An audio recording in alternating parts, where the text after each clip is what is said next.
Okay, I would like to call to order the October 17, 2011 Commission for the Las Vegas Centennial Board meeting. By announcement, are we in compliance with the open meeting law? Yes, we are. Thank you, we are. Public comment during this portion of the agenda must be limited to matters on the agenda for action. If you wish to be heard, please give your name for the record. The amount of discussion as well as the amount of time any single speaker is allowed may be limited. May I have a motion to approve the final minutes by reference of the July 18, 2011 meeting, please? I move for approval. Councilman Coffin moves for approval. May I have a second? Second. So moved. May I have a vote of approval? By aye. Aye. Aye. Thank you. Report regarding the fiscal year budget 2011-2012. Joe Williams will make the report. Joe Williams, Finance and Business Services, City of Las Vegas. We started the beginning of the year with $1.5 million in fund balance. We collected $444,000 in license plate revenues for the first 3 months of the year. The $444,000 is for the quarter ending of the end of last year, because we're in about a 3-month lag on it. We haven't had a lot of expenditures. Basically, we paid out $5,000 to the museum and $200,000 to Florida Park for new markers, and then we have about $8,000 or $9,000 in admin costs for a total of $216,000 total expenditures for the year. So if things go as planned in the budget, you see the remaining fund balance after we pay for our commitments, we'll have $614,000 available ending fund balance. As you will see later, they're going to bring before you $315,000 in possible future expenditures, which would leave our ending fund balance down to around $300,000. So when the rest of these things come up for approval, you might remember that our fund balance is starting to decline. Is this comparable to last year, to 210, 211? Right, we're about right on where we were last year. The license plate revenues are still holding strong. I was a little worried, so I kind of budgeted a little bit lower, but they've been coming in about around between $400,000 and $450,000, and that's what the last quarter did. So far we're okay. Good. Thank you. Any questions for Joe? Just a quick question. It would be the $75,000 that generally goes to the city's Historic Preservation Commission. Is that in this budget? We didn't allocate anything for this year. I don't know, was that an annual allocation Yes. we talked about doing? Yeah. Every year? Yeah. Have they spent all of their money this year? We still got it. At the last meeting, we had, I think, $12 left. So we had started to spend the next 75. So we can just double check on that. We could have that at a later meeting. At a later meeting, if you would. I'll look at it. It was $75,000 a year. Yes. Yes, may I ask a question? Please. If you're through, Bob. Yes, thank you. Typically, when I see a budget, I like to see the budgeted number by line item. If in fact we had money going to the Historic Preservation Commission, it should have been there, and we should have been seeing the budgeted from the previous fiscal year. Right. And so maybe there are other items that might not be. No.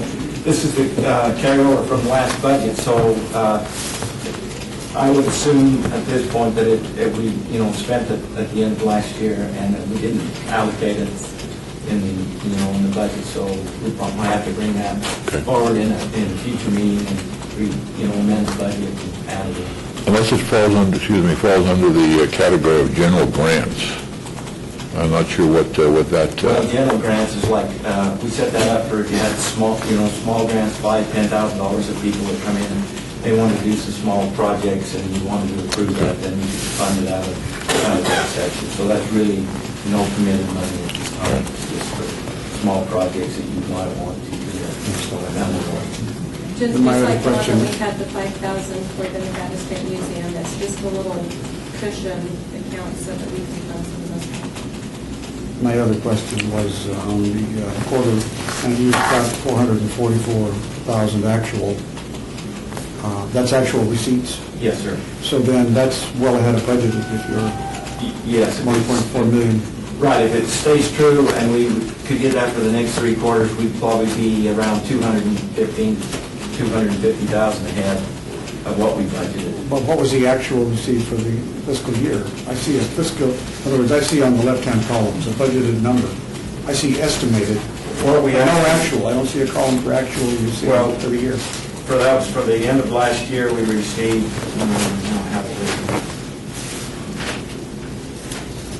Because I can't tell if it's an anomaly or if in fact you really are running ahead. But maybe there's a cyclical nature, maybe, because I forget the year that this took effect. If in fact there's a quarter in which this bill took effect and a lot of plates were sold, you will find a spike. And you don't want to make an assumption that you're running ahead of budget. But maybe you're right on target for quarter to quarter versus quarter to year. from quarter to quarter. What I did is I called the Department of Transportation and talked to Donna Hetty, and she sent me a form back, and I filled it out and sent it to her, and she's supposed to send me the updated projections from inception through now, and I haven't received that yet, so I will give her another call and see what we haven't seen it, but she said that we didn't really do that, the staffing was what we said we had. Thank you. Thank you. I, too, would love to see the comparative to last year, if we can do that. Okay. And I failed to welcome Mr. Rossi Rollencotter, who's on our conference call here, helping us with our quorum from LPCBA. So pardon me, Rossi, I forgot to do that.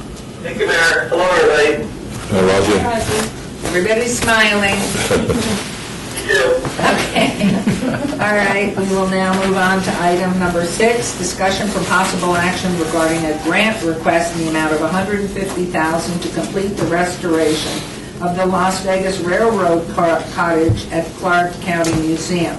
Mr. Mark Hallpatten will be making the presentation. Mark. Thank you, and I want to first say thank you for having given us just under $29,000 in 2009. You gave us $100,000, or set aside $100,000 for the county Centennial. Of that, we came in well under that, and you allowed us to use some of those funds to do the final engineering on the railroad cottage that we have. What we have out at the county museum is the most intact of the railroad cottages that still stands. It's the one that was owned by the Cram family. We moved it out to the museum. We have now gone through all the work that we needed to do, but not quite to get it open. We used the funds that this commission provided to us. We were able to get to the point where we could open it. We went to the state for funding. We were granted that funding, and then the state pulled it back. So we are sitting at a point where we've gone through the city of Henderson. We've got our building permits. We've had everything approved. We've gone through the state for ADA, accessibility issues. Everything is at a point where if we receive this funding, we will be able to open this cottage to the public. One thing that we have run into, and I know that Bob's probably well aware of this, is that when you're dealing with these railroad cottages, you're dealing with some very interesting, very distinct seismic issues. Because the railroad cottages were not made as they appear to be made. They look like they're cinder block buildings. Well, they are, but it's like you took a cinder block and cut it lengthwise and then fit them back together with unreinforced masonry. There's no sanity behind this when you're looking at it from a seismic standpoint.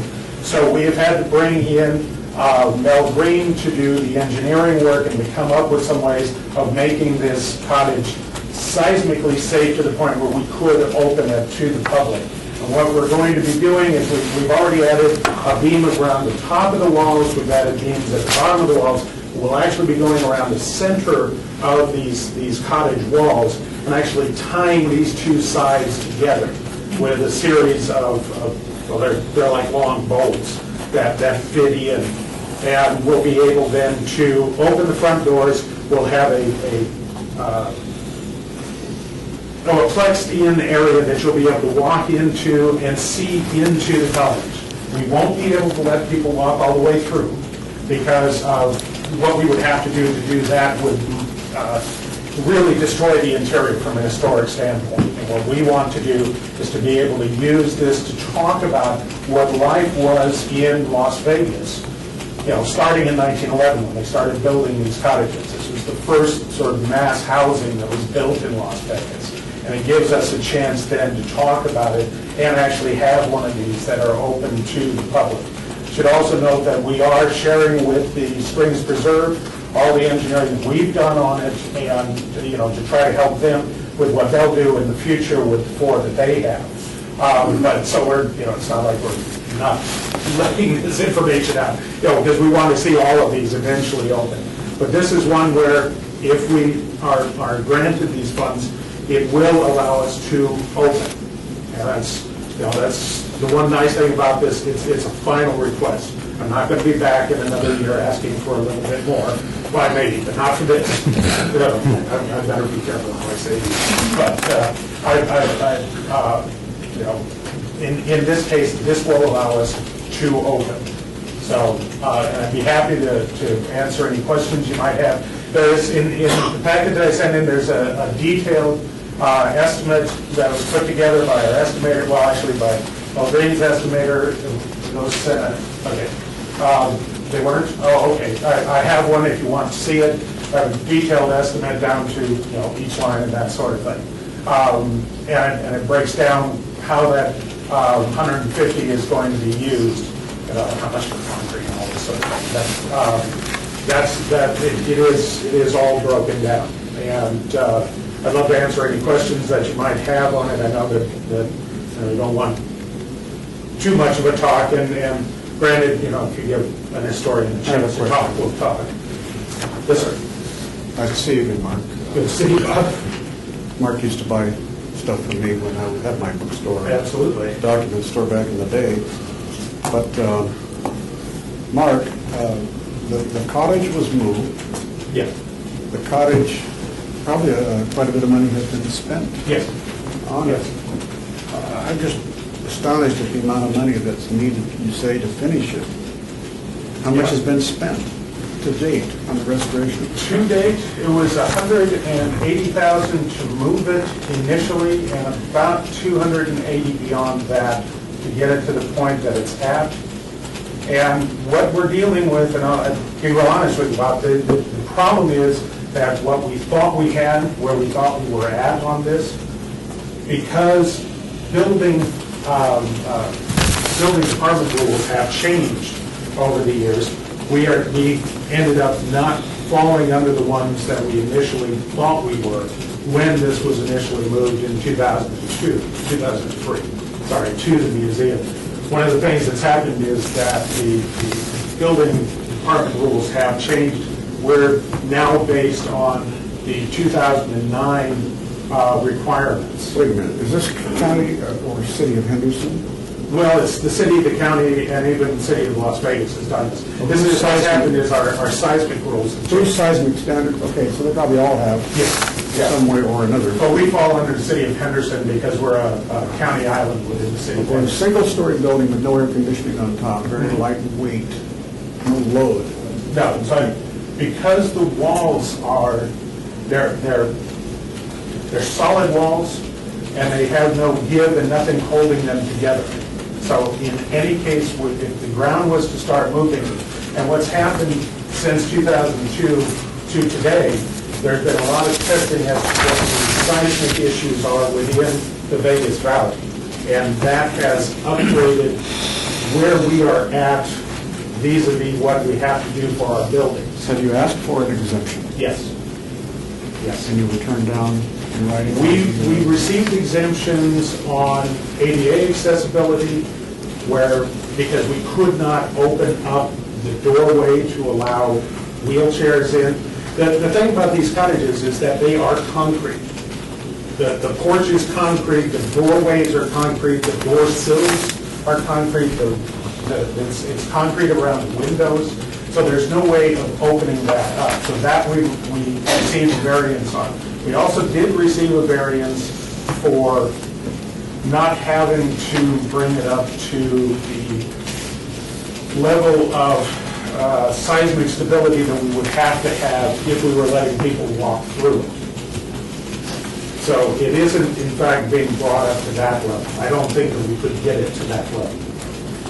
But this will allow us to open it and make it available to the public so that they'll be able to see it and know what it was like to live here. Except that it would now bring the cost up to $600 and some thousand dollars. Yeah. One of the things about moving buildings is it gets very expensive. You know, and this one, because it's seismic issues that have changed over the last decade, it's gone up on us. Has the county or Henderson offered any support to any of this? Yes, the county has put money into this all the way through. The county doesn't have any money in its budget at this point. And so, as I said, we went to the state, and the state has put quite a bit into it. The initial moving funds, the initial $180,000 came from the state. It was a state grant. Yeah, the money from the state, that was through the CCA? Yeah. Okay, and the last session legislature was unable to fund that. Right. And They approved the grant, but they didn't have the money to actually fund it. yeah, it was really the bonding issue rather than the state legislature. Yeah. I'm generally supportive of the motion, but I would really like to read, to see that report, and looking at that. How will the signage be? Will the city of Las Vegas Centennial Commission, will there be any signage out there that says "made possible by"? Yes, oh, definitely. Just as we did with the chapel. Okay. And I don't want to put city against city, but compared to what you're asking the Centennial Commission, how much did Henderson kick in? I'm sorry, I can't say that on On the hundreds of thousands or tens of thousands? No, and I shouldn't say that the city of Henderson hasn't put any money in. Okay. I'm sorry, if I said that, I misspoke. That's not in fact the case. And Clark County has put in what? Approximately,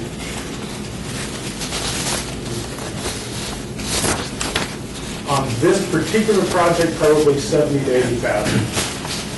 You know, but it's hard to separate that from the fact that they fund the overall 30-acre site that is the county museum.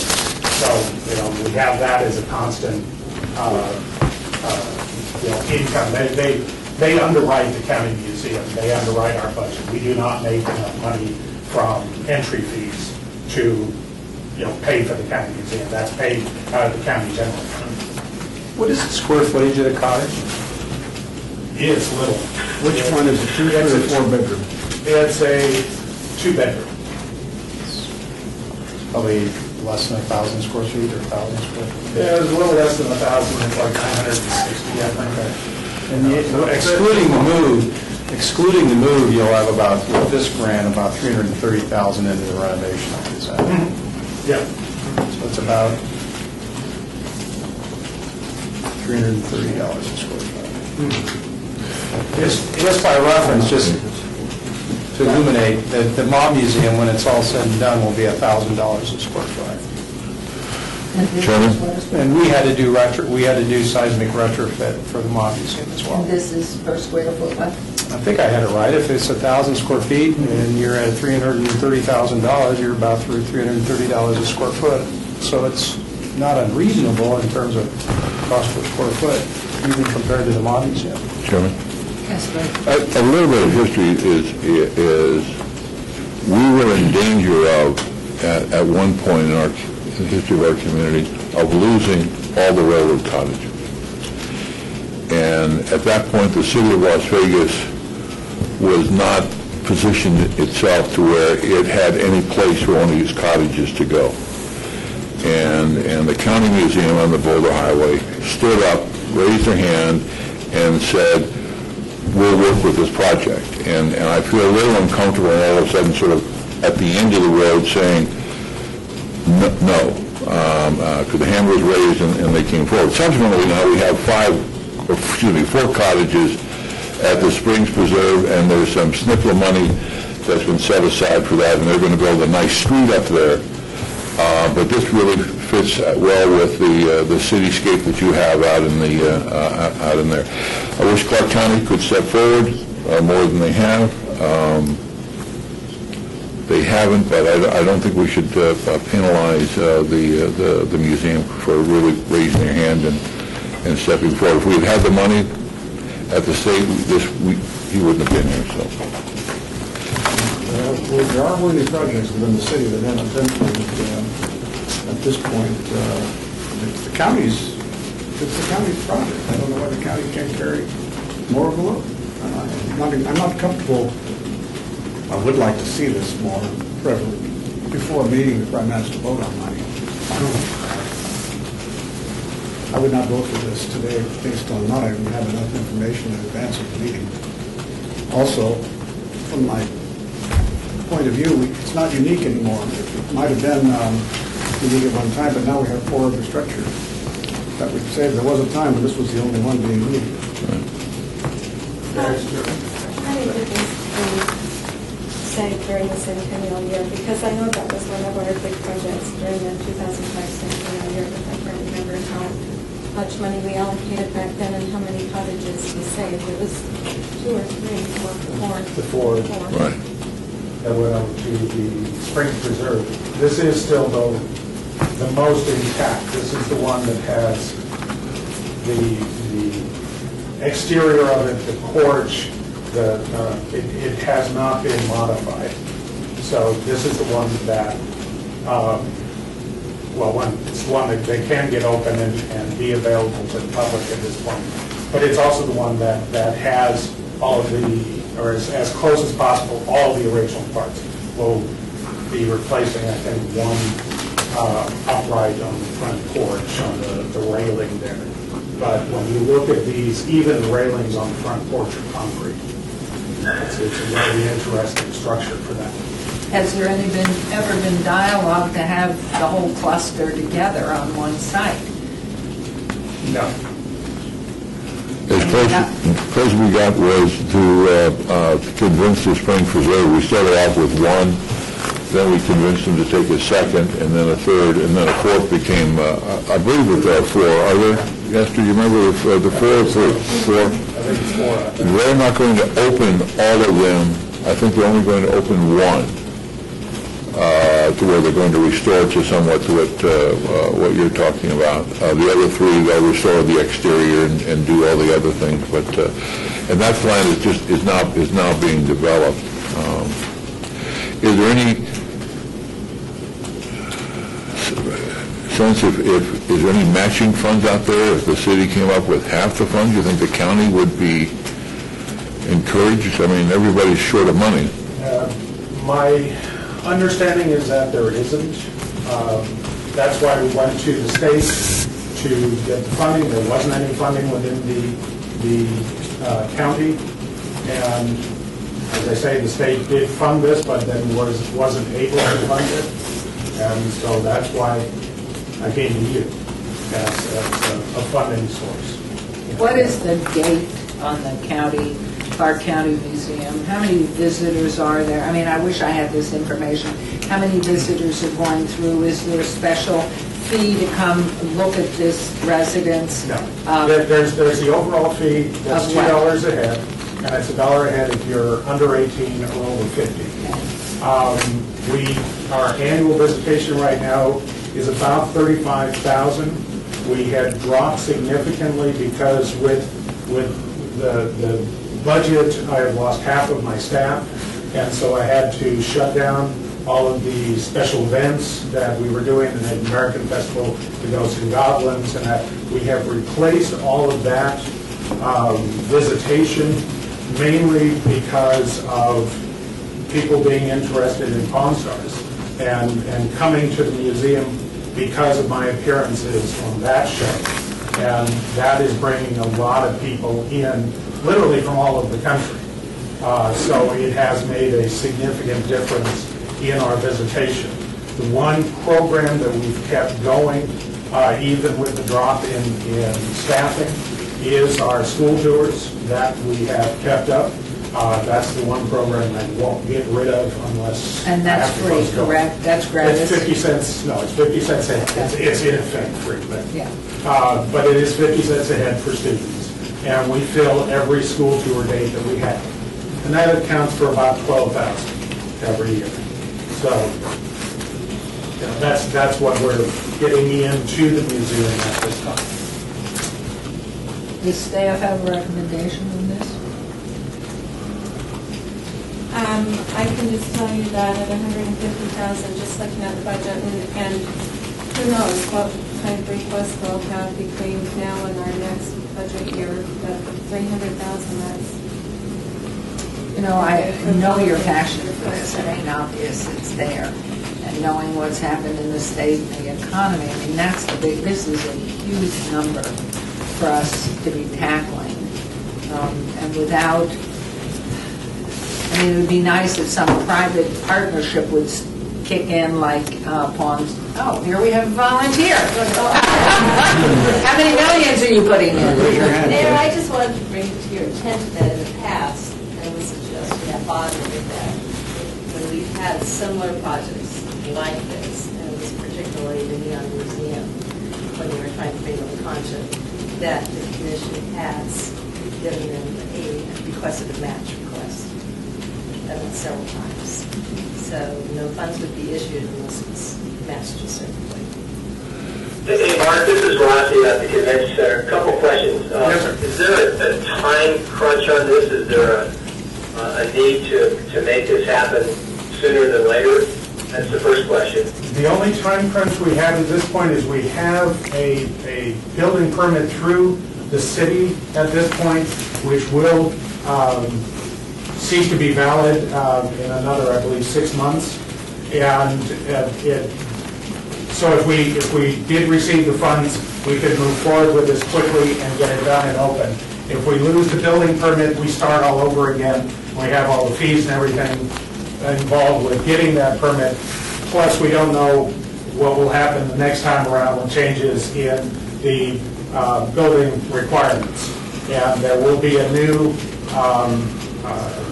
building seismic portion of the building rules, I believe in 2012 that's coming out, is what I've been told anyway. So whether that would affect us or not, my expectation is it probably would. But that's, you know, it's not that the building's going to fall down if we don't get it. I don't mean to say that.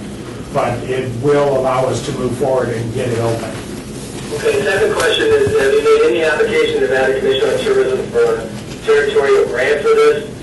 And this is a two-part question. And the second part is the legislature folded in museums under Nevada Commission on Tourism right now. And so I'm just wondering if there might be an opportunity to reapply or to apply for some grant dollars and kind of go back to what the discussion is. If you get a partnership between the state commission, the Centennial Commission, county, and the city of Las Vegas, all of a sudden you get 4 players dividing up the costs.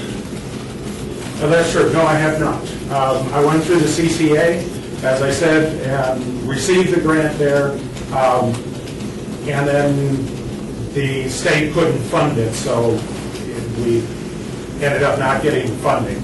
Yeah, but I know that, for example, the Nevada Commission on Tourism does do grants for things that have a tourism purpose, and it certainly does have that. There might be an opportunity there, you know, to get some funding. They award those grants quarterly. That's possible. I can't speak to that, I don't know. But I have not applied there. Thank you. Bare bones, if you had to cut something out, bare bones, what can you do here with this request? Is there anything, I mean, if you put the glass partition or a plexiglass partition at the door until later funding, or did certain other things to it, what could you bring it in at so we can help you without bleeding in the process? Unfortunately, I don't think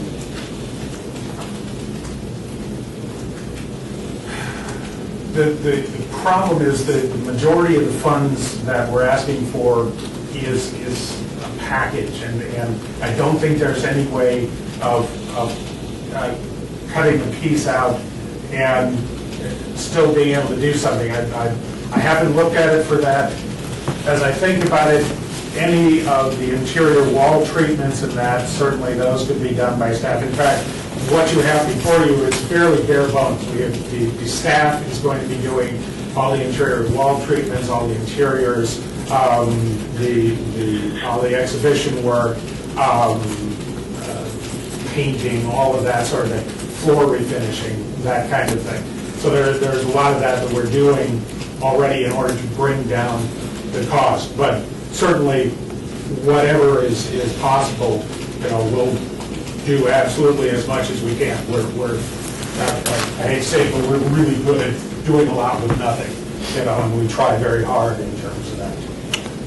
Mayor, Rossi, if the commission awarded them $75,000 and asked for a matching grant, is the grant that you're talking about, do they award bigger grant numbers like $75,000? They can, they have in the past.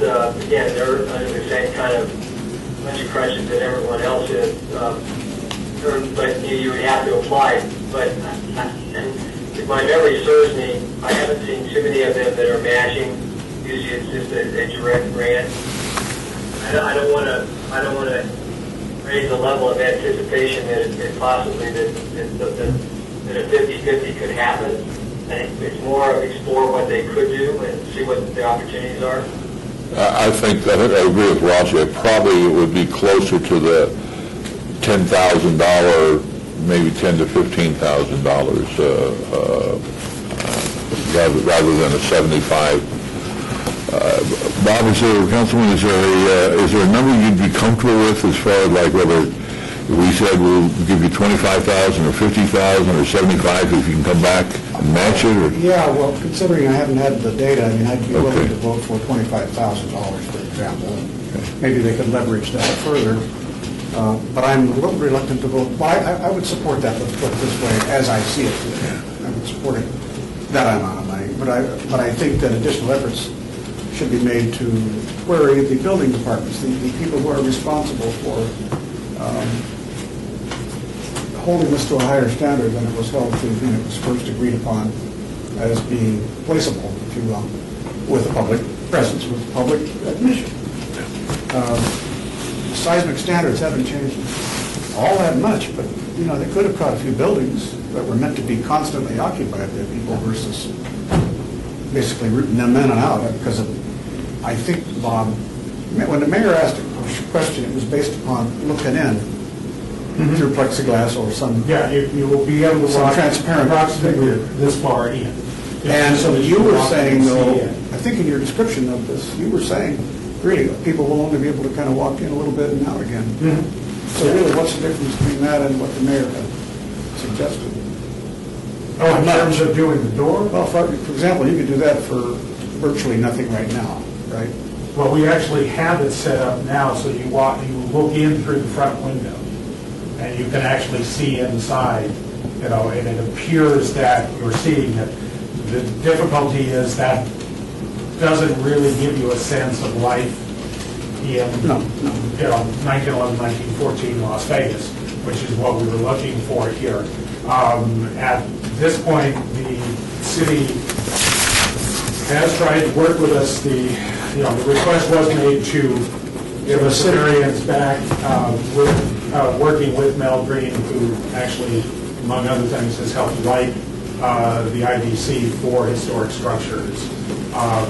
And they felt that they had gone as far as they felt comfortable for life and safety issues for visitors, walking into the structure. Well, here's a structure where the city of Henderson hasn't put any money. No. It's in their city limits. They like to claim it as part of their domain, but they want to do it for free. I've seen this before with the city of Henderson, by the way. Comes to a lot of things. And it's a county museum. I mean, we're twice removed from the responsibility for this.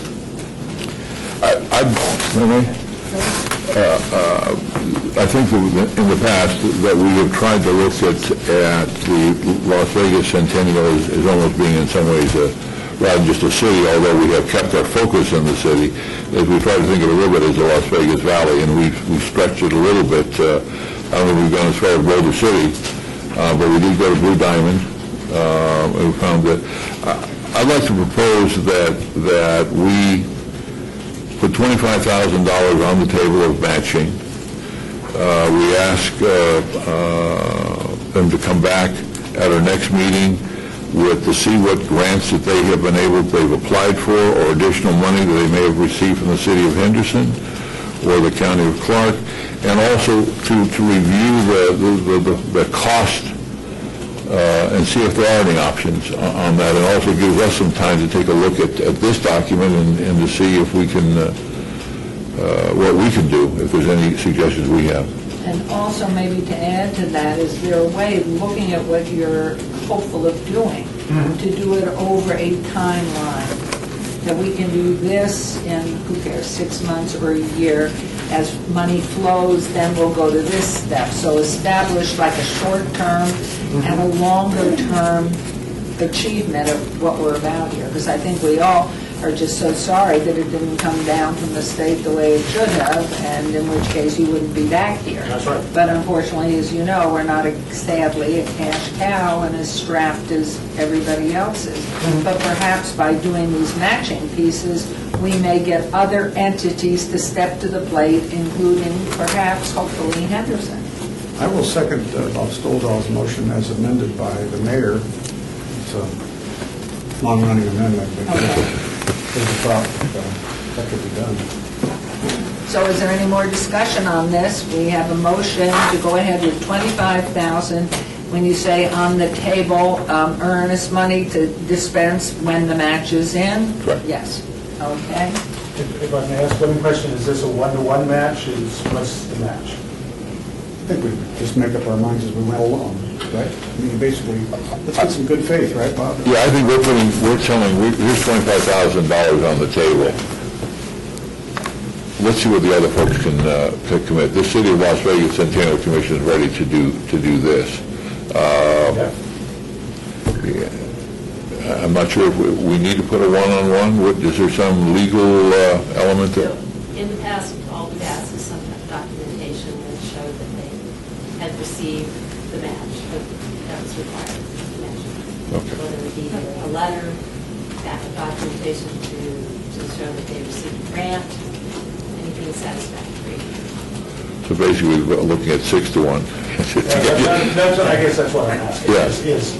If I could find a one-to-one match, does that open it up, or whatever you want to do? I'm not. I think what basically we're asking also is to come back to the next meeting, and if you're at $145,000, there may be an additional, I mean, we're not done with this project. We want to help you in any way we can, but we are limited financially with the amount of money. So let's see what other folks can come in. If you can cut your costs down a little bit, I don't know that you can. If you can do it over a period of time, I don't know if you can, because some of these things you got to do all at once. But I think we're asking you to come back in 3 months at our next meeting. And I would be willing to sign a letter to invite Henderson and I mean, if it were specific and of course read by Terry and make sure not off the page, but to invite them to join the Centennial in helping to raise these funds.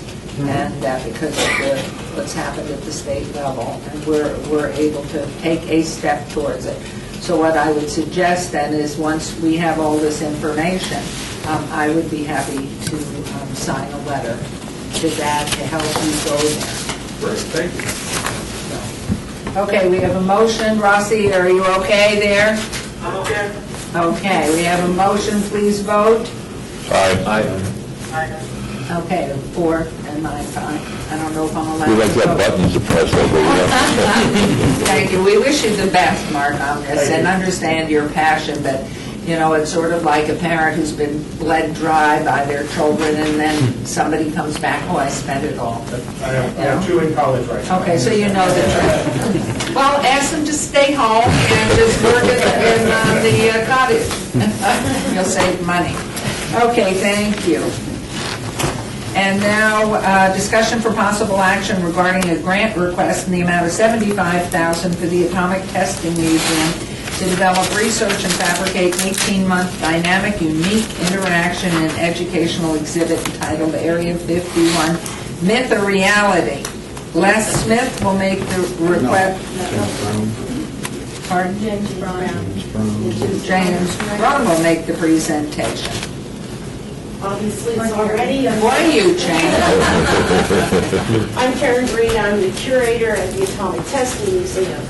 And I'm here to ask you for money about a very exciting project for us. It's called Area 51 Myth and Reality. And it will be the first ever exhibit about Area 51, the museum quality exhibit. And I have Lily Annette going out. We're doing two things here. Historic preservation. In that, we are doing a number of oral histories with people who are from Las Vegas and from the United States, different places in the United States, but primarily Las Vegas, workers at Area 51. We are collaborating on this exhibit with such people as the Roadrunners International. They're the men who worked on the U-2 and the Oxcart programs. The Dragon Ladies, the pilots of the SR-71 Blackbird. The CIA historian has been working with us. The Silent Heroes of the Cold War, which is a group that is building a monument on Mount Charleston to a plane wreck that happened carrying people to Area 51. We also are looking at collaborating with Nellis Air Force Base, Creech Air Force Base, and the Red Eagles, who are the pilots that actually flew against the MiGs that were reverse engineered at Area 51. As you can see on the reality side, we have a number of people. We are collecting their history. We have been working on this project for approximately 4 years already. On the myth side, we have such people as George Knapp, who everybody I'm sure knows, the silver-haired reporter, who is considered one of the experts on the myths of Area 51. Also Colonel John Alexander, who worked with Robert Bigelow, and a number of military men. So we have both sides covered, myth and reality. In the actual tourism to bring people here, we have been doing formative evaluation of our visitors for 4 years. What do you want to see? What would bring you back to Las Vegas? And hands down, every time, Area 51. Of course, Las Vegas is the gateway to Area 51. Janet Air goes from the airport out to Area 51 every day. You see the planes. And we have found that numerous people are just incredibly interested in this. To give you an idea, next Tuesday on the Travel Channel, they will be doing a Mysteries History special filmed in our museum on this exhibit. The History Channel has already come in with Decoded, and they will be doing a special coming up before December or right after December. We're not quite sure of the date yet. I've also been in contact with the Discovery Channel, BBC, and a number of local channels. And they are all want to do various programs that will bring tourists here to Las Vegas. We also have Coast to Coast, which is George Norrie, and you can see on there, George Norrie, of course, took Art Bell's place, and he has a lot of people who are interested in the UFO side. George Knapp is one of the weekend commentators, and we have Dr. Sky, who has a national audience. We predict that no less than 250,000 people will come to Las Vegas over 18 months to participate either in the events or to visit the museum and see this exhibit. Terry? Yes. finished. Nope. Are you finished presenting? Yes, I am. Go right ahead. You have questions? Yeah, Terry, where is your concept? My concept, actually, it was on the DVD that unfortunately we don't have anything to plug in because we're in a different room this time. Where you have something like a budget that you could Yes, show us? we do, and I brought the budget, I have the budget in there. The original budget was $150,000. We cut that down to $115,000 with in-kind donations. We have already, I think Esther should have a budget in there to be attached. Well, but there's no, we can't see anything to vote on except for this here. There's nothing to show us what you actually want to spend the money on. The money is being spent on materials. Did you bring the budgets earlier? Yeah, the budget was sent in. Can we make some copies of it somewhere? Scott, would you have that? I'd like to see it. Have you seen it, Bob? I have not. No. Could we make copies of that, please?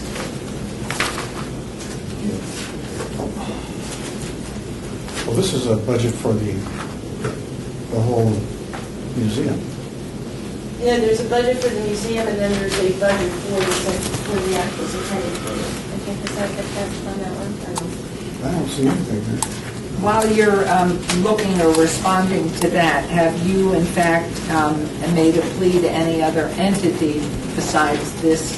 Yes, and indeed, we've actually received some support now from WSI and ECOM and some individual donors, and so we have, I believe, $37,000. Already committed? Already out of the Beyond, 115. okay. Yes. Yeah, it's the, what we're looking for, I believe, and I want to put words in your mouth, Councilman, but we're looking for how this specific Area 1 myth or reality breaks down, not the total Yeah, annual and that was budget. in the grant. Courtney is making. Okay. Do you have any other questions while we're waiting? Now, with knowing the capacity of the size of what you are operating out of at this point, looking at all of these visitors Yeah. that you're going to try to squeeze in with a pencil. We're going to be timing them in. There will be a time element, how many people get into the exhibit, and we figure that we can put through about 300 extra a day. And trips also out to Area 51, is that inclusive in this or no? Yeah, we're not asking you for that. There's already a business that has been formed. We've actually seen it. Somebody is giving some tours out there from here in Las Vegas. They've already jumped on the band. As part of your, No, they're absolutely separatized. you would think you would join together in case they're saying something different than what you're teaching. Well, I would hope so too, but somebody found their materials and brought it into the museum to show us. So somebody trying to cash in on what we have done already. with Are their they a information. 501c3? No, they're not. They're a for-profit company. And who operates that? Do you know? I'm not sure. I had that, but I didn't bring it with me. Okay. When will this open? This is due to open March 26, 2012.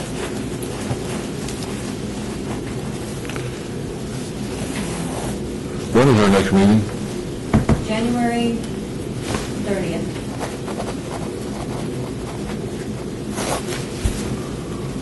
And what's your timeline? Our timeline, we need to start construction January in order to put it in because we are taking down building in Vegas and we will be putting up this particular exhibit. And so it's going to take approximately a month and a half to install. The only reason I ask that is what Rossi brought up. I mean, this clearly is a tourist attraction. I mean, it will bring people in, and I would think that the Nevada, the NCT would also, Commission on Tourism, there may be another $10,000 or $12,000 there potentially. Not speaking for Rossi, but I mean, it seems to be that's another opportunity to. Rossi, is there a time frame, if we had to start building this in January, is the deadline for the grants for the Commission on Tourism, has that passed or is that still open, do you know? I'd have to find out. I know that there's some time issues relative to when they submit and when they approve. I can find that out. Good. to get hold of Larry Friedman, who's in charge of the grant program. Under exhibit, what is inclusive in the $65,000? Are those hard numbers from borrowing them for somewhere else in the country or creating them or what? No, actually, that's from designing it and having the elements down and exactly what we need to put in there. And that's on that DVD? Yeah, well, on the DVD, we can do a little background information video, but what we have in there are, the whole news side and the reality. It's a lot of information, there's a lot of education in it.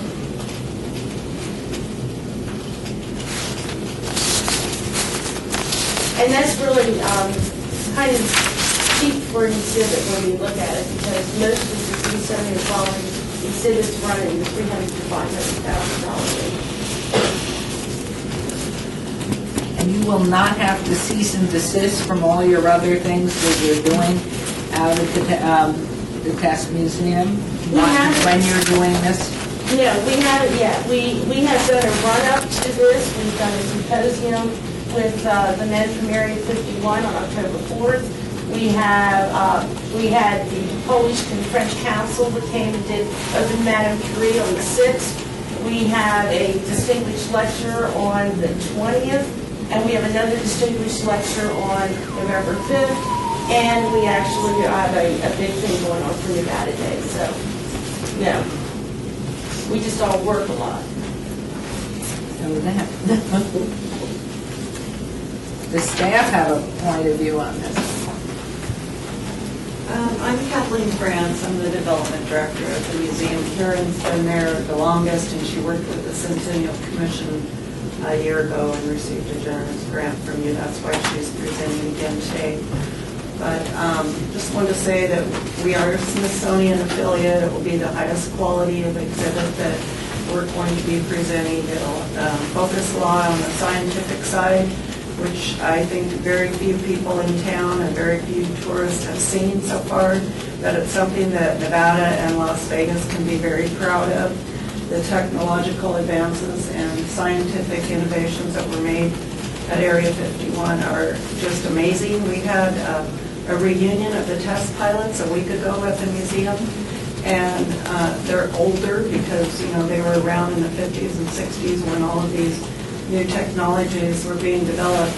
So there's not a whole lot of them left, but completely fascinating and interesting group of people. And they really want to make sure that that history is preserved, and it's something that the city of Las Vegas should be very proud of. It's a scientific, it's an educational component that we need to promote.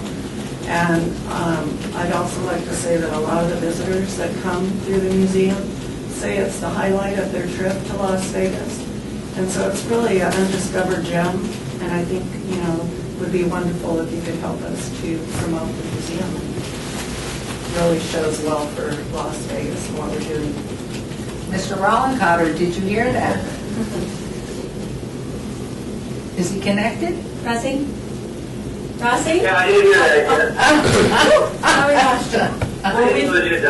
I didn't lose you. We've had the LVCVA members over to tour the museum, and they've all been very impressed with it, so they are also helping us to promote the museum. I think what you're seeing at the Atomic Museum, it started out almost as a scientific museum. The people that built it and went out and got the money, it is accurately to the nth degree scientifically. But it wasn't drawing as much as we had hoped it would draw. Now, the past 6-7 months, they're saying, well, what does the public want to know about? And so right on the top is Area 51. And so that, I believe, really is going to bring a lot of tourism to our community. I wish it was downtown. We're trying. I just want you to know that, because they do need more space, and we're trying desperately, because it would tie in with so many other aspects. Is this piece of what you're doing movable? Yes, in fact, it's going to travel. We already know that it's going to a museum in Huntsville, Alabama, once it closes here. So the city of Las Vegas will travel with it wherever it goes. I think I mentioned this at our last board meeting because it was before the 9/11 Ontario, and I actually went over to the Atomic Testing Museum, and I was completely impressed. They have the Centennial, although because we supported that project too. I think that's a great worthy cause, especially knowing that it's going to be a traveling museum to highlight Las Vegas. Maybe that will help them get more people through their doors. But it's an incredible museum. I feel more comfortable hearing what they're focusing on. Because that was what I was struggling with, is trying to understand what you guys were wanting to highlight, so that helped me. So I appreciate that. I'm not sure of the numbers now. I heard the mayor say we had $36,000 of something committed, so you don't need the full 75? Yeah, that's on top of the 75. Their exhibit cost 115. We've already, in kind, about 40, originally it came in at 150. Okay. So about 40 that came in, that's in kind, and then it's, out of that 115, we have 37. But the request is for 75. Yes, it is. 75. What would happen if we gave you 40? We do with what we could. Are any of the other municipalities participating at any degree? I mean, I know this is a Centennial, but that's... Well, I was told that Clark County had absolutely no money. I believe the city of Henderson only does the things in Henderson. And the state's totally broke, is pretty much what they say. We do believe that we'll get, a small amount of money, like $2,500 from the Humanities, Nevada Humanities Commission. And this is for the 2011-2012 budget or 2011 budget? We're in fiscal year 2011-12. Okay. And is there funding enough to do it? Yeah. We have 600,000 excess above what we budgeted. Okay. Everything on here totals 300,000, so we'll be in excess of 300,000. And have you been here before, asking? We came last year, we received $50,000 for building Atomic Vegas, which we did, that's the one that Esther came to. Right. We collected numerous oral histories from Las Vegas High School. And we have artifacts from all of the museums within the area, including Mark's. And we had artists from this area that came in and helped us.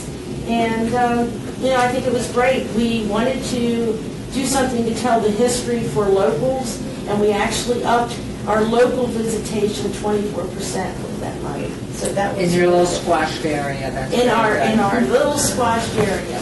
We actually get about 65,000 people right now a year, not counting our school children. Who owns Atomic Las Vegas now? You've done the exhibit. Where is it sitting? Building Atomic, it's still open. It won't come down until January 5th.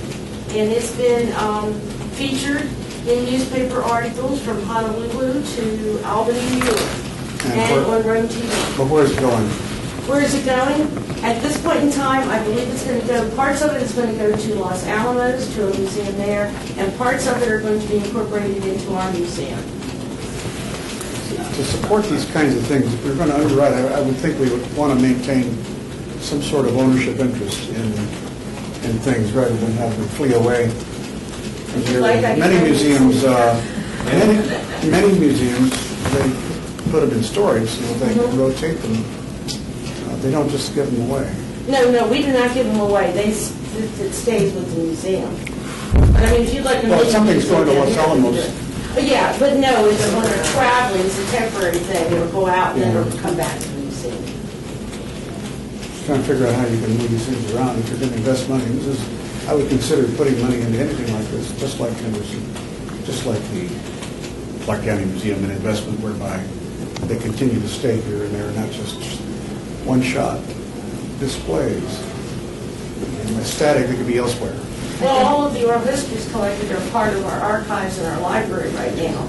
And so researchers can come in and they can actually listen to stories about people growing up here in Atomic Vegas. Well, my hope is that we find you a bigger home. We And, have the main part of the museum is always permanent, and that's the Nevada Test Site history. The portion that is Area 51 is our temporary exhibit space, which we rotate in order to create interest. You know, people don't want to come back and see the same thing they've already seen, so we have to have, you know, a rotating exhibit, which is what this is.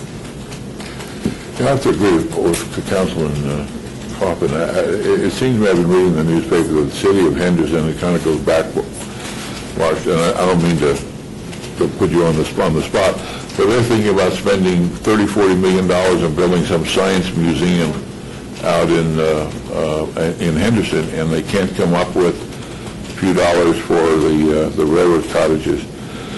But that has nothing to do with you.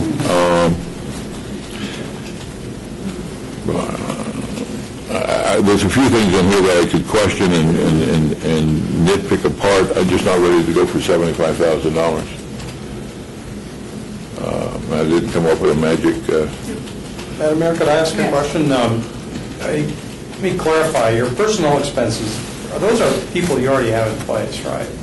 No. You'd be bringing those services in as part of it?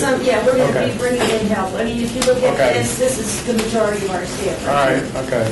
So some of these services would be brought into... Right, and generally we use local artists, local people who Okay. are part of the community. And we try to buy local and make sure that the money is recirculated back in the community. Is there a way we can, maybe for the next meeting, have something set up so we can actually see what presentation they put together? Yeah, I just need to, figure out how we're doing it with the clerks now, but work closer with them, find out who's got presentation materials so that we have this kind of stuff. We can ready. accommodate that. If they want to show Yeah. a DVD and don't have the projector, we can accommodate it. If we Just- know in advance. I'm wondering if we do something like what Bob is, it sounds like Bob's leaning towards maybe a partial, and maybe it's something along those lines and coming back in January and Because in having... January, we'll already be installing. Well, okay. Yeah, we'd have to expend our money. Well, if we don't come up with a compromise, you might not get what you're after, so trying to find something that works.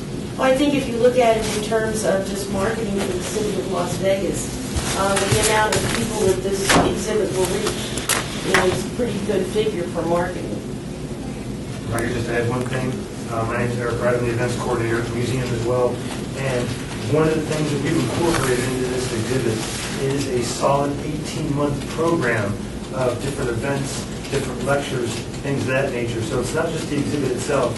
There's going to be a series of events that take place all around it as well, to include some festivals that will bring in not only national but international visitors to the community, to the tune of not hundreds of thousands. Somehow Area 51 and festival, I never thought I'd hear those two words come together, but... Well, I'm just concerned, this is the second item here today that we haven't had any detail until the meeting actually started. I mean, no conversations, no paper. Let me just clarify that. I was going to tell you that in my report, but I'll tell you now. I will, from now on, working with the clerks, because when we get grant applications, this is the kind of stuff I get. It's a lot of stuff that you guys are doing through, but I think I'm just going to start sending it to you. And not, I'll work with the grant applications because some people go above and beyond what we need in paper, so I get applications like this. But we'll just start requesting that we get them. They will go out with the clerks in the agendas before so that you can review their entire grant application. I think too, it's so important specifically for the finances of it. Yeah, before I just provided you with a short summary and then we left it up to the applicants to come in and make their presentations to you the day of and hold on that. But clearly you guys need the financials and... Well, and I think too, it's only because, it's not only, it's because the denials that are out there from everywhere. And while we have the funding to be able to do it, we really have to be responsible and know the nitty details of, for instance, there are no projections here on the income that would be generated to offset the expenses. And if anything has been done, have you gone ahead and made I don't mean you, you specifically, but the ATM made applications to some of our more deep-pocketed philanthropists here that very much, and I know this would be Mrs. Brandt's area, but to help give us a sense of the need there. And then exactly what the 70, in this case, exactly what those $75,000 are going to go for, because it's a very, and of course being new to this here, and only 3 months, having a sense of what the specifics are, because I sort of have a feeling of the global and the good intent of what this is. It sounds phenomenal, but where else have you gone to try and get subsidy for this? And just the details of what income and what does that offset anywhere? Well, we've done a lot of proposals in the community to different corporations and foundations, and that's, what I'm constantly working on. So this portion of it is just, this part of the budget that we're trying to get covered through the Centennial grant. Of course, How about a matching something, which is something we had just talked about a little earlier, anything with the matching? Does that help you, or does it not help you? sometimes that, can help and people get more involved, I mean, because that's a high motivator. I know KMPR does that all the time, and maybe in this instance, that might work again, too, in this tough economy, that this is what we're able to do. And can I say one more thing about, and I know I don't have to tell you guys this because you're all aware that we have very specific guidelines on what we can use the Centennial funds for. So we get grant requests from people that wanted to, I don't know, do whatever, restore somebody's 1957 Chevy because they know that we have a pot of money here.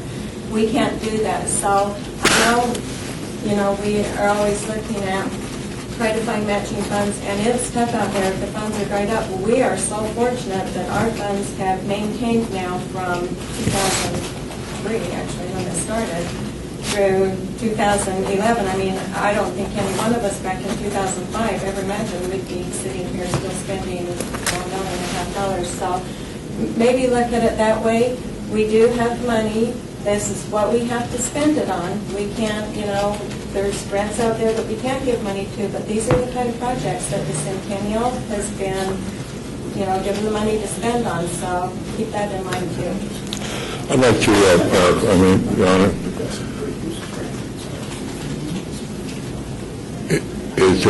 I agree that I think that in the future, seeing the whole grant package would really be helpful.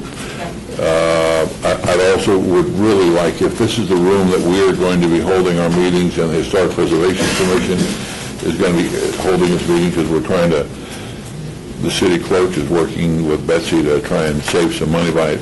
This room really needs to be able to have almost automatic, I think we've got a camera up there, but we need to be able to see a presentation. Sometimes they don't know ahead of time, but that I was going to mention at the end of the program. Are you going to make a motion to help support this to kind of move it along? Yes, I'm going to suggest that we do a matching grant for $37,500. Is there a second? I'll second that. Any other discussion? The constraint of that, how reduced do you have to be in what you're doing? I don't know. So this will be something, I mean, we're not a closed door here. You can always, you're going along, but obviously the next meeting's not till January. But it's really a good faith effort. Did you say 37.5 or 37? 37.5, and to me, if my math is right, that's about half of 75. It's not a one-on-one. It's just whatever, this is the feed money, so whatever else they can get. If they get another 15,000 and you're able to do the project for that, that's fine. So I'm not sure if the right term is matching.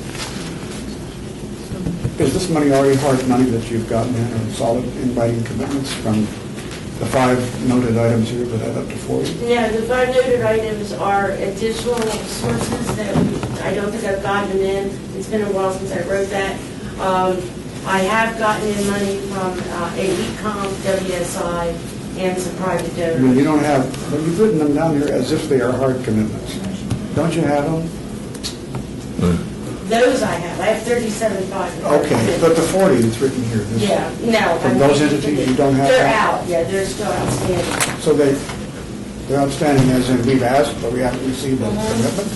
Yes, because they, when you write for a grant, or you go out for a grant, it can be a year. But when you from the time present to you somebody write that it. has money to That spend, that is a different thing than a grant. These are grants I have written here, and we have applied for grants. You have to wait till they meet, and sometimes it's a year process. but we don't have this money. We do have 37.5 already in. And, okay, I apologize, get to this, like about 4:10, I really lose most of my brain cells.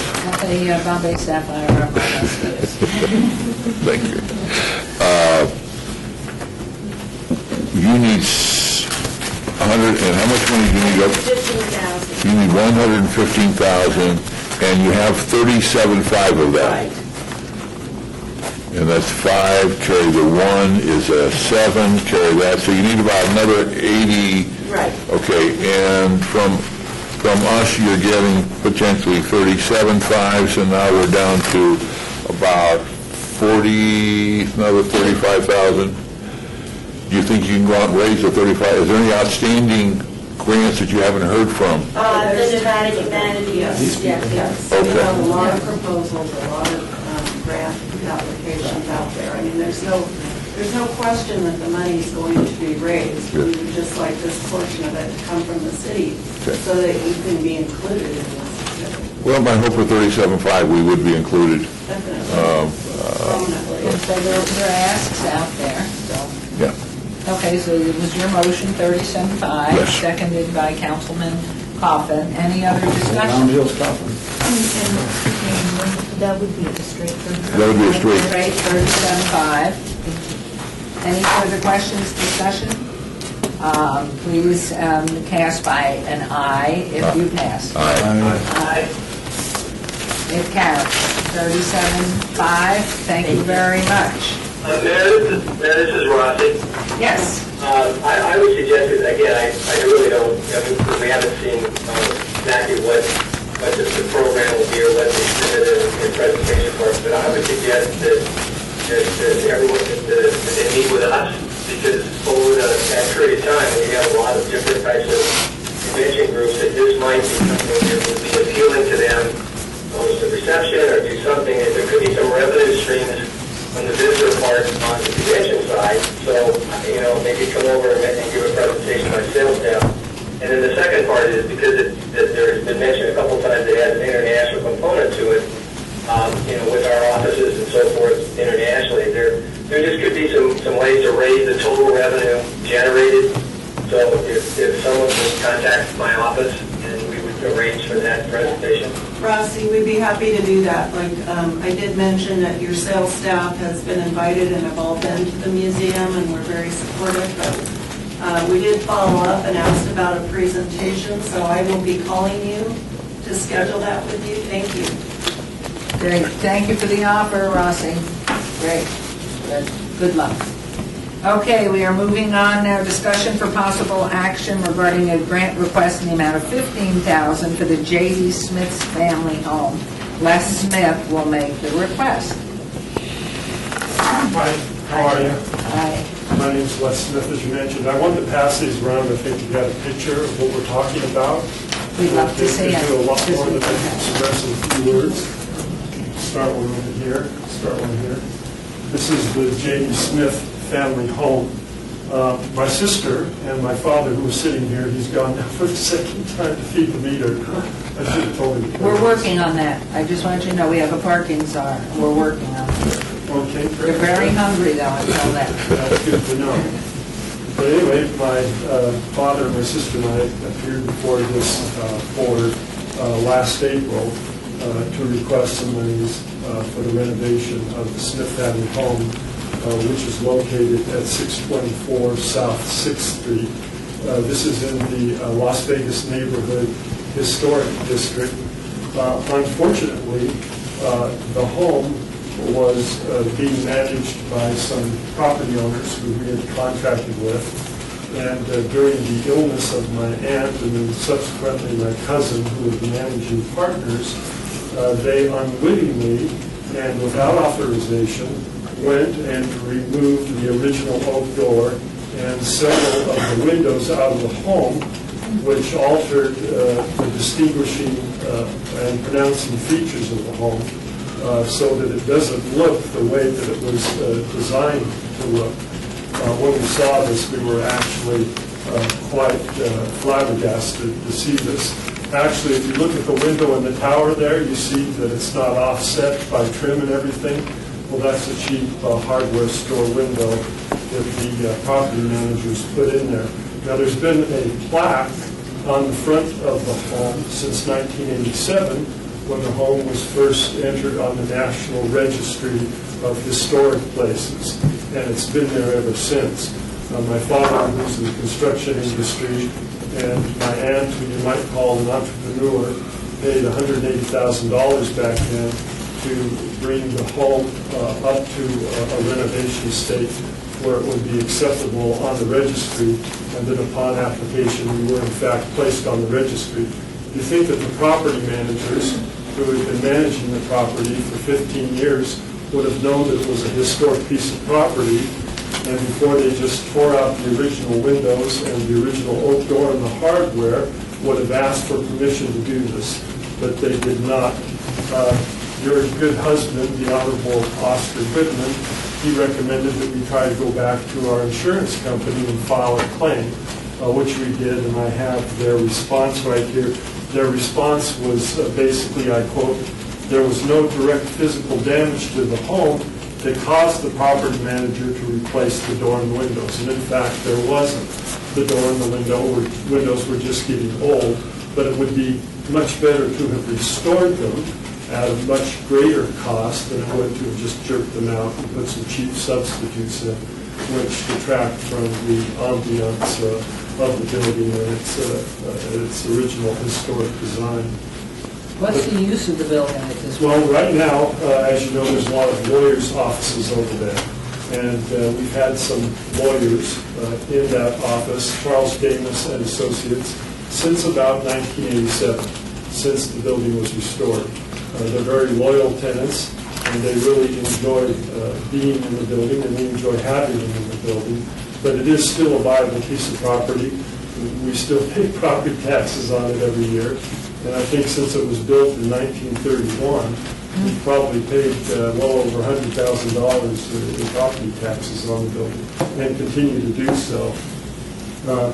The historical significance of the home is that it actually predates the Fifth Street Grammar School and the initial Las Vegas post office here, and that the home was built during the first building boom in Las Vegas, which coincided with the building of the Hoover Dam. And the building, as you can see, is unaltered.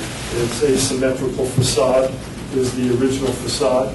And I was just in there Saturday at the graces of the lawyer looking around. And it's still very nice inside, still pretty much original inside with the original niches. A lot of the original doorknobs are still on the home and so forth. And we really feel like it's a part of historic Vegas that we, well, at least my family, were dedicated to the continued preservation of the property. But at this point, to get an artisan in there that can remanufacture the oak door and the original windows, we need about $15,000 to do that because it's a specialty to bring the original look back to the house. Les, Yes, sir. why should the city of Las Vegas pay for this? Well, because it's a part of the heritage of the city of Las Vegas. It was built in 1931, and like I said, it predates Fifth Street School and the post office, both of which are also on the National Registry of Historic Places. If you knew something about my grandfather and my grandmother, they both fought in World War I. Grandfather served on the draft board here in Vegas for nearly 20 years. Grandmother served as a Red Cross nurse with the British Expeditionary Forces in France, and then later they came here in 26. They settled. Grandpa was a dentist. A lot of his old books and drills and things have been donated to museums and so forth. They were real patriots. And so I have a selfish interest that I would like to preserve my own family history, but it's as much as part of the heritage of Las Vegas as it is our own personal family history. You've talked about the unauthorized modifications, which I guess, I don't know whether they kicked it off the historic register or not because of that. No, But they could. what about the people who made these mistakes? Where is their investment in this? Well, there certainly should be some accountability. We try to hold them accountable. But I think what we're asking here could easily be used up in legal fees. And at this point, I'm more concerned with restoring the house than trying to pull off a legal victory when I think that money, or those monies that were spent on legal fees could easily be put back into the home. And of course, there was in the original contract an escape clause, and I'm just not so sure how that escape clause would be interpreted in a court of law if the property managers would, get away with what they did, or if the courts would hold them accountable. But I don't know that I want to spend $10,000, $15,000, $20,000, $25,000 to find out that I could easily use to take care of this if I had it. Have you asked the attorneys that are currently leasing the residents, were they the ones who made the changes? No, they are just the tenants. And I think they thought that, the property managers knew what they were doing, and that the property managers had permission from the family to do this, which they did not. Right, but the current occupants are the ones that asked for the changes. No, we're asking for the change. Oh, I see, the changes. The original door. Yes, and because the door was falling apart and the windows were leaking. And yes, they asked the property manager for the changes, and then the property manager kind of went off on a frolic of their own and made these changes without conversing or consulting with the family. Have you in fact gone to them and said, you did this without authorization? Oh, yes. And they are unwilling over a period of time to make any contribution to restore? Absolutely. It's been more of a phone call than a documented conversation, because I don't think that they would allow us to document that conversation. But I do remember the property manager me putting her on the spot and saying, well, don't you go around and check to see that the modifications and the work that's being done for your clients, that it's being done properly? And her response was, I don't have time to do that. Okay, it would seem to me that if they, and depending how many partners there are, but if there were two, and they put in $500 a month, you would have $12,000 a year, $15 paid for the people that, and with no authority, went and changed your building.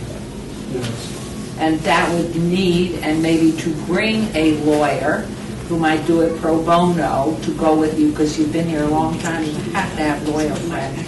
We all have lawyer friends. To go in and have a nice conversation. This was done without authorization. Perhaps it was in violation of some city code because it's a historical building. And we think that it's your responsibility, with the lawyer sitting there, for the number of partners you have or whoever was involved in the decision, to, if you'd each put, if there are two, that would be $1,000 a month. You've got $12,000, you have it repaired. Well, my dad here is retired and it's on fixed income, so that might... Well, we wouldn't ask your father to put in it. But I meant to go and have a visit and ask before any allocation. I mean, what you've got is obviously very, very significant to our city and our history. But it really does fall to the people who have authorized the change, that especially as lawyers, what kind of lawyers are these, that they wouldn't have checked out in a historical home to make changes without proper clearance.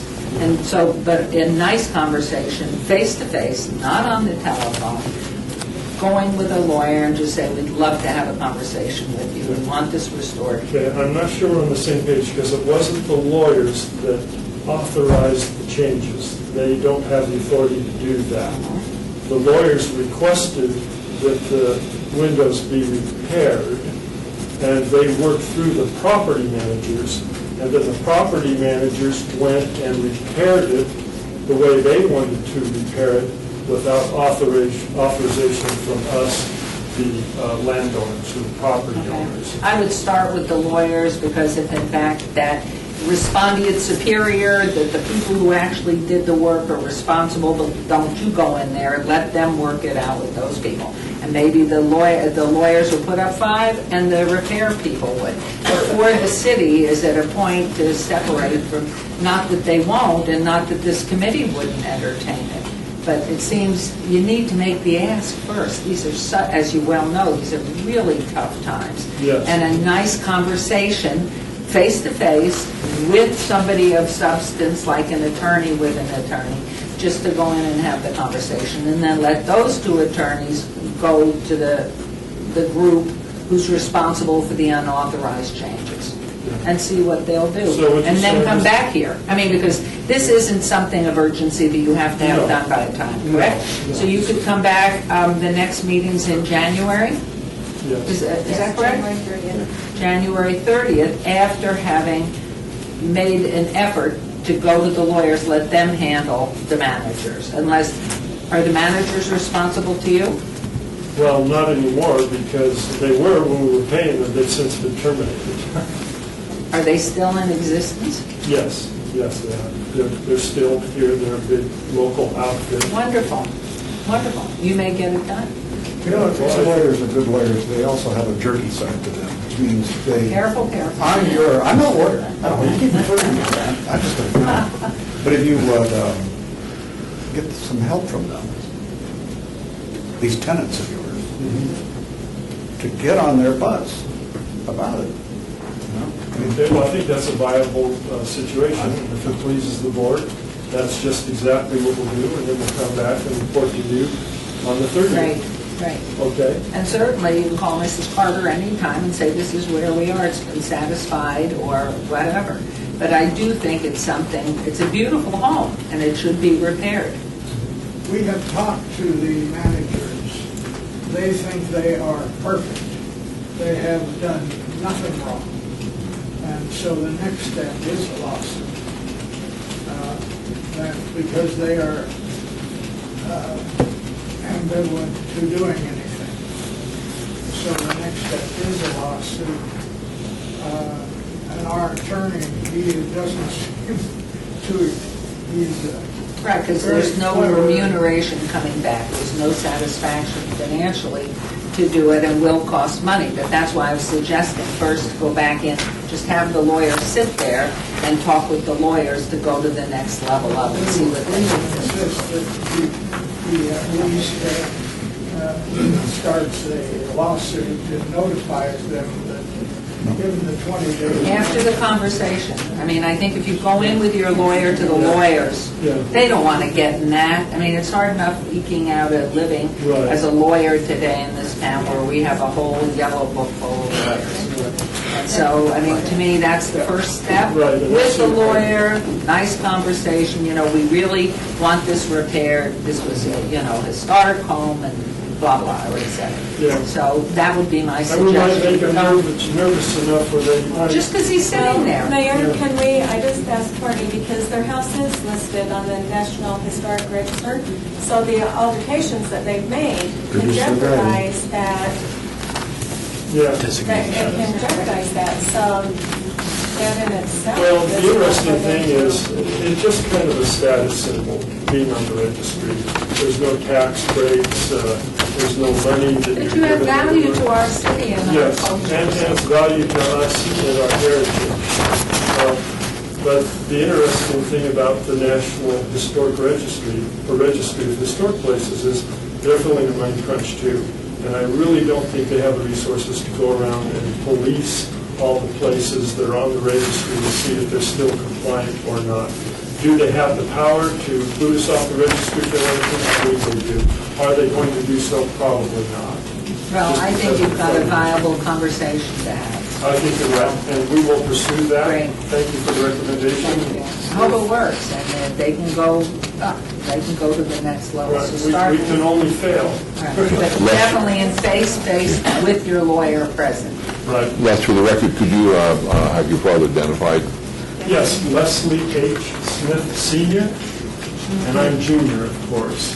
Thank you. Okay? Thank you very much. Thank you. Chairman? Good luck. That said, I think it's a good plan. I do have a question, though, about public funds being invested in a private home or a private business. And I think we need to answer that question. We will be opening a door to everybody, and given the historic nature of this family is clear, the historic nature of this structure is clear, but if we start writing checks for private homes, there are lots of homes, and maybe not lots, but there are many places that could use, then we have to get described are we going to start putting covenants that if we give you some money, you can't do anything with the structure as the state does when it gives any grants. So I think Good point. There may already be something in the Centennial distribution funds to prohibit that in the first place. We have a policy about putting funds into private property. So what we have done, there's only been one or two instances, one of them being in the ski club, is that we actually did get a deed covenant, deed of trust, restricting the property and what they can do. And it'll be put in for a certain period of time, and it'll be released. This had to do with some upgrades they made to their property, use their air conditioner. And there wasn't a private residence, and it was more of a club or more of a meeting place rather than a private residence.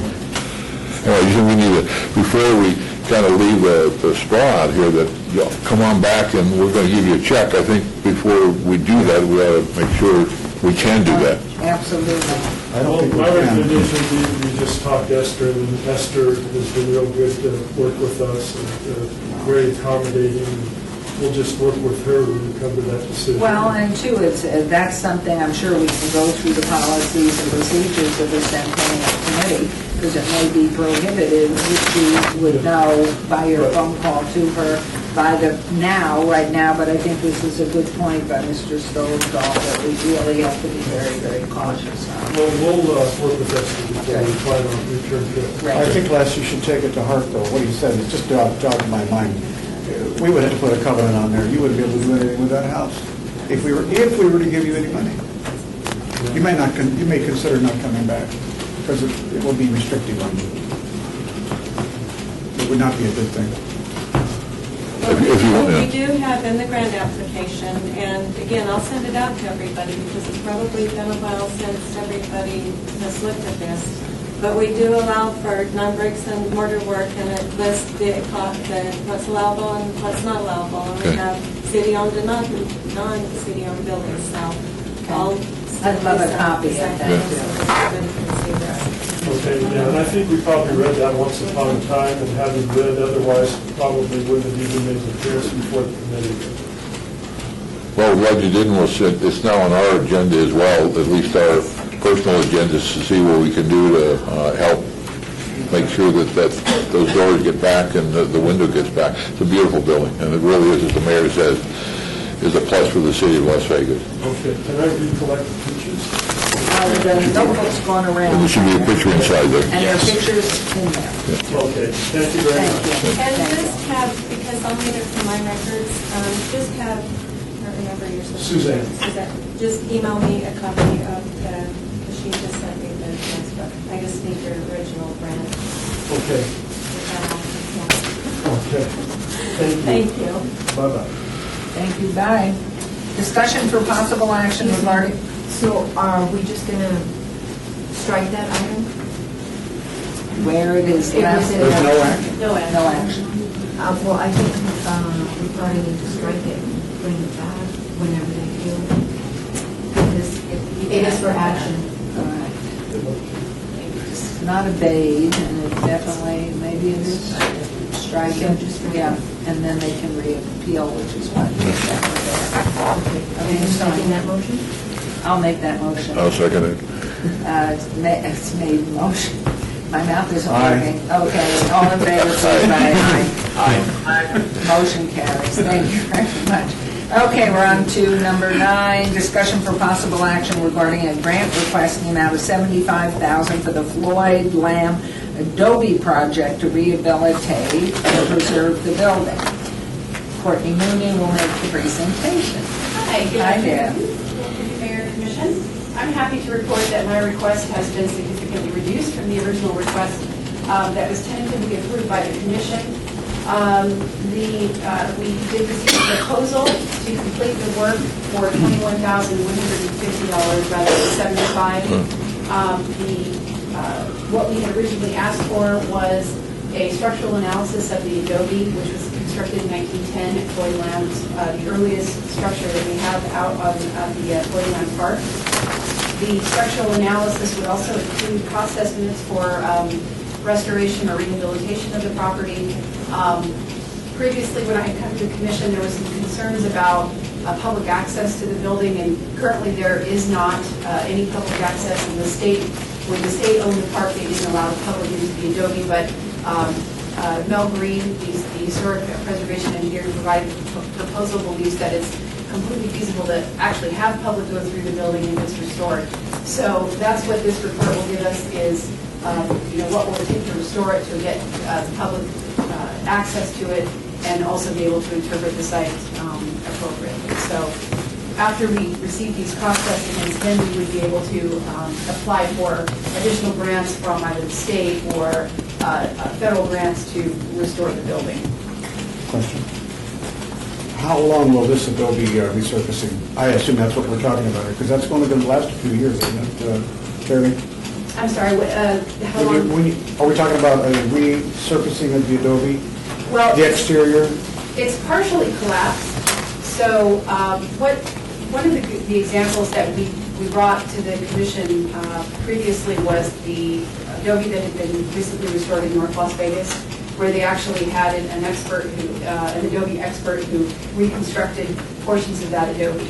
I believe North Las Vegas has decided not to let the public have access to that building, but we can certainly allow access to this adobe once it was restored at Floyd Lamb. Is there a roof on the building? I haven't been there, so. Is there Is there a roof? Is there roof? There is a protective structure that was constructed by the Oh, state, okay. and there is actually a portion of the historic roof remaining. And so, just from a brief site visit and conversation with Mel Green, those pieces could actually be reused. They would be removed and numbered, and then new pieces would be added to augment. Is there admission charge? There is to the park. I believe it's $6 per vehicle. This is the city park. Yes, this is the city park.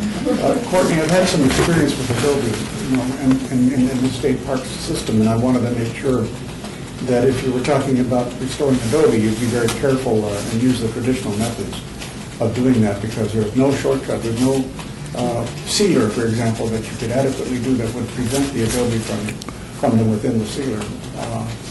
They sometimes hurt more than they help. Adobe is a living building material, needs to be restored frequently.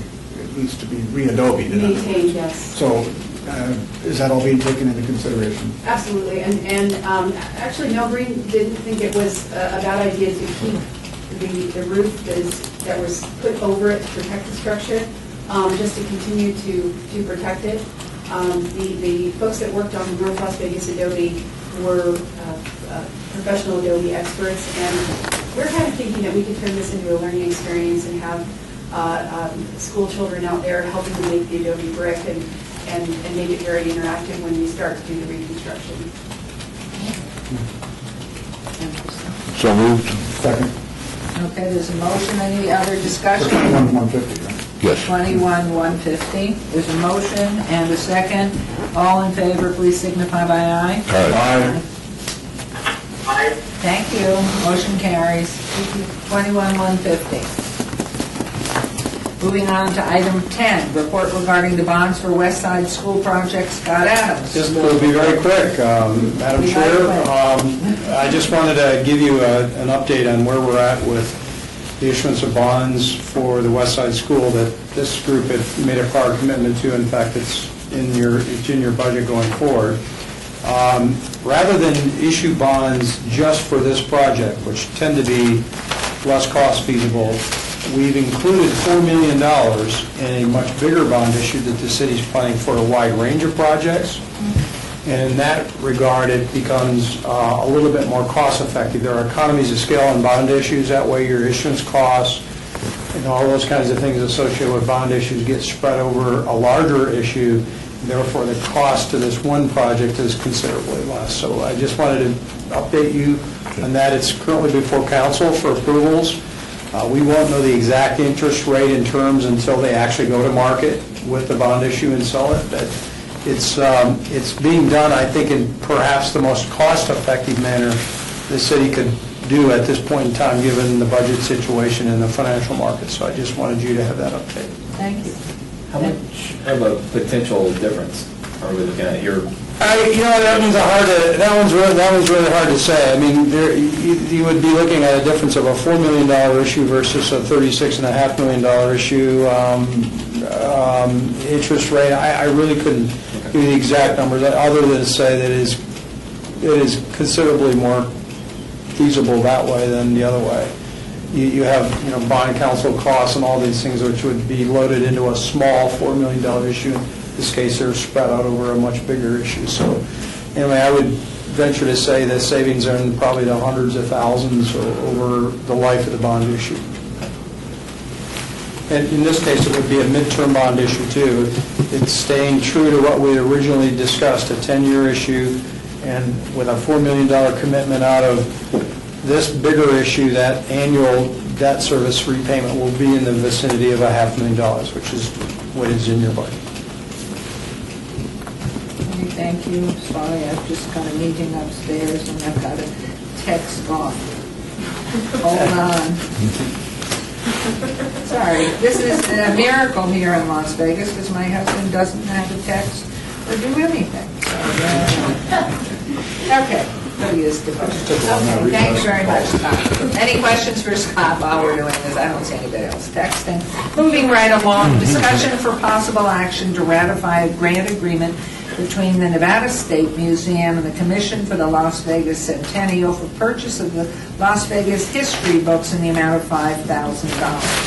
Mr. Chairman, I need to ask council whether or not I need to recuse myself from that vote. Yes, you do. And your affiliation with the state museum is... I sit on the museum board, but it's, I don't get any money out of this deal, but You're not the author of the book? If it doesn't get any money, why would he have to recuse himself? Do you have any, and nothing with the Nevada State Museum? I'm sorry, I serve on the... Neither role, but neither role has a, you don't get any compensation there for Centennial. I get $60 a quarter from the museum board. Best abstain rather than get the hearing. Okay, can we have a motion on this, please? I'd just like to know who wrote the books. What's it about? The 32nd. Oh, they are the, And presenting. Please. We actually have an application, and we don't have the applicant here.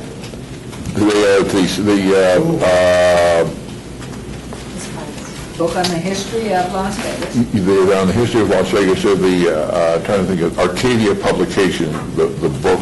It's a photo essay of the earliest days of Las Vegas up till about 1960. And there's only one error in it. What's the error? I think it says 1908, it's 1909. Oh. The application covers 1905 to 1965. Right. And what will happen with these books? Are they going to This is school? an application that came to staff late September, and there was an urgent request to have an approval of $5,000 for the Nevada Cultural Affairs Foundation, who are, as you may know, the Nevada State Museum is imminently opening at the Springs Preserve, which is going to be the first state-supported museum in the city of Las Vegas. At the time of this request... Wrong. The only urban state park, well, I guess, is the Fort and Park Bird Museum. I guess it's I misspoke. I'm But wait, the Lindsay Park is a state museum. You're right, but no, it's not a state park, and that's what the fort is. I'm sorry, I threw you completely off. How many books are there going to be there? That's okay, How many books are they At the printing? time that the request was made, the Centennial Board was not meeting until its quarterly meeting, and occasionally the Centennial staff will get these requests for a nominal dollar amount that staff makes an administrative decision to go ahead and approve, subject to taking an approval back to the Centennial Board for application. So Betsy Fretwell approved this grant request because they have to get these books on order, which will be distributed at the dedication in a couple of weeks. And will be distributed to everybody attending this event, and will also have a book place in the book that will acknowledge the Commission for the Las Vegas Centennial. How many books are there? Are they paperback? And will they thereafter charge for them? Yes, At all. yes, Yes to all three? How much are they? yes. They are, the books, well, they wholesale, retail at $19.95. There are now 6 of them that have covered the state of Nevada. We have 2 in Las Vegas. So the book has been out now for about 3 or 4 months. This is a purchase for, and will be given to those people that attend the dedication ceremonies at the Nevada State Museum when the governor comes down to dedicate it in November. And Bob, if I can ask you. Please. The books haven't been printed yet, though, have they? Yes. Oh, they have been? Yes. And there's a mistake in the date of incorporation? I was being a little bit sarcastic. I tend to be the one that They made a mistake in the date of that incorporation. finds the things and people get upset, and that's why I'm called the grumpy What's the historian. mistake again? Oh, I think it's a date that could be interpreted one way or the other. Oh. In most history books, you find a lot more mistakes than one, So they're looking at about 250 books? something like that, yeah. Okay, and they will sell the remainder for some type of something? Yes.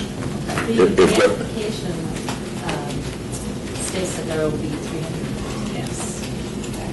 So that will use them up. And those that are not, we will sell. Okay. For $50 a piece, get our money. No, they should be about $10 wholesale, right? Okay, so are we interested in making a motion here? Oh, you can. You can make the motion. No, he can't. He's, Mayor, we've already paid the money. oh, that's a boy, city. All right, so somebody, I'll make the motion for approval. thank you. Do you I'll have a second the second? It's just the 4 of us, Rossi. You best be alive and well. I am, I'm right here. Okay, all in favor, please signify by aye. I, Done, thank you. So you can take that. The city manager has that authority on general fund stuff, but does she really have authority on this? Yeah, she is the vice president officer of the Commission for Las Vegas Centennial, and we have resolutions authority to certain officers to sign contracts up to a certain amount, and then contracts are up to $100,000 with the city of Las Vegas, the city council. Great. Okay, we're on to 12, report by Executive Director on Centennial Project. Esther Carter will make that Well, report. let's see, since we're almost at 10 to 5 now, I will make this really quick. First of all, once again, and I wish we had more board members here, but I want to thank everybody for sticking with us yet another year. Like I mentioned before, it's hard to believe, I don't think anybody thought we would be sitting on this board in 2011, still spending over $1 million. So I just wanted to thank the board for continuing to serve on the board. This is a very important board. I think after hearing all of the applications today, are probably the only group that have money to give. So it's nice. So just thank you, everybody, for continuing to be on the board. Our next meeting won't be until January 30th, so we will have gone through the holidays of Thanksgiving and Christmas. I want to wish everybody happy holidays and be safe and sound. We will have one final meeting in January at the old City Hall, and after that we'll be moved into our new City Hall, so the April board meeting will be in our at New City Hall. And then I think everybody has already received an invitation to the dedication of the Holland Historic statue. The mayor is going to be there that day. So this is another project that the Centennial provided significant money for. Yes, and they're really good at putting our logo on the back if everybody got the invitation. So Nice. that's all I want to say. Thank you, everybody, for sticking with us. It was probably out of order, but let me, while you're doing thank you, I'd like to thank Councilman, then Senator Bob Coffin for getting this legislation pushed through. Thank you.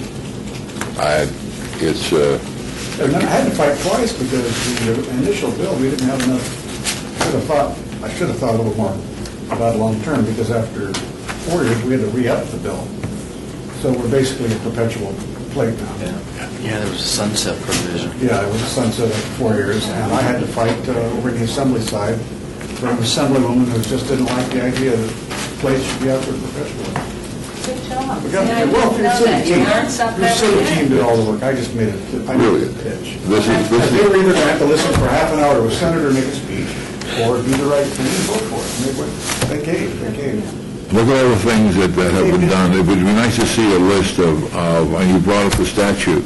That statute, this commission, the license plate fund, 70,000, 75,000, that wouldn't have been done. We would not recognize the important First Lady then of Las Vegas, Helen Stewart, and of all the other things, that whether it's Eldorado and so Bob, you know, a lot of stuff has taken place because of what you pushed through. So Thank you. Give credit to Louise Helton though, for bringing the bill to me. Yes. Insisting that I do it. And she got your attention, so that She was sure good. did. Okay, thank you, that's a good point. And citizens' participation, public comment during this portion of the agenda must be limited to matters within the jurisdiction of the commission. No subject may be acted upon by the commission unless that subject's on the agenda and is scheduled for action. If you wish to be heard, give your name for the record. The amount of discussion on any single subject, as well as the amount of time any single speaker is allowed, may be limited. Does anybody wish to take the floor? Hearing none, we are now adjourned. Thank you all very much. Sorry.